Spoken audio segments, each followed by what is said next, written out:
Bon, chers abonnés, chers utilisateurs, j'espère que vous allez bien. Aujourd'hui, nous allons faire une petite application de tout ce qu'on a appris sur Tkinter. Alors, sans plus tarder, je vais vous présenter un petit code que j'ai écrit pour commander une lampe avec Python et Tkinter. Donc, voici le code programme. Il faut déclarer la LED, la lampe, c'est-à-dire le relais. Maintenant, créer l'interface graphique avec la géométrie qu'il faut. Par la suite, créer la boucle while pour s'assurer que tout va très bien. Et en effet, j'ai créé aussi une fonction par la définition appelée bouton pour allumer, bouton pour éteindre. Et pour créer le bouton, vous voyez, on utilise la fonction button qui se trouve ici. Ça se passe exactement comme la partie label pour écrire du test. Donc il y a une vidéo qui a été réalisée précédemment sur Tkinter pour ça.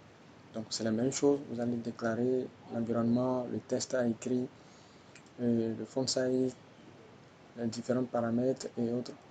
Et par la suite maintenant, vous allez demander à l'environnement de s'afficher par la fonction mainLoop. Donc sans plus tarder, je vais exécuter CTRL F5. Vous pouvez faire la même chose sur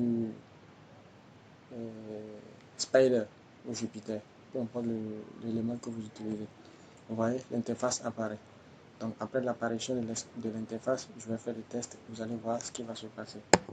Lorsque nous allons cliquer sur On, ce utiliser. Donc j'ai utilisé une lampe et un relais.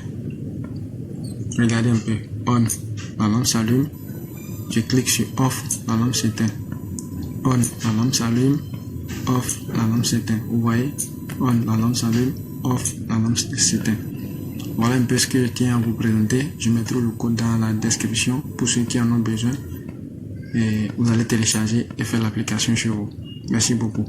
Maintenant, en ce qui concerne la librairie, si vous avez des difficultés, parce que je n'ai pas utilisé NumPy, j'ai utilisé PyFilmMata pour résoudre beaucoup de problèmes à cause de l'instabilité de la librairie NumPy. Donc si vous avez des difficultés, n'hésitez pas à nous contacter.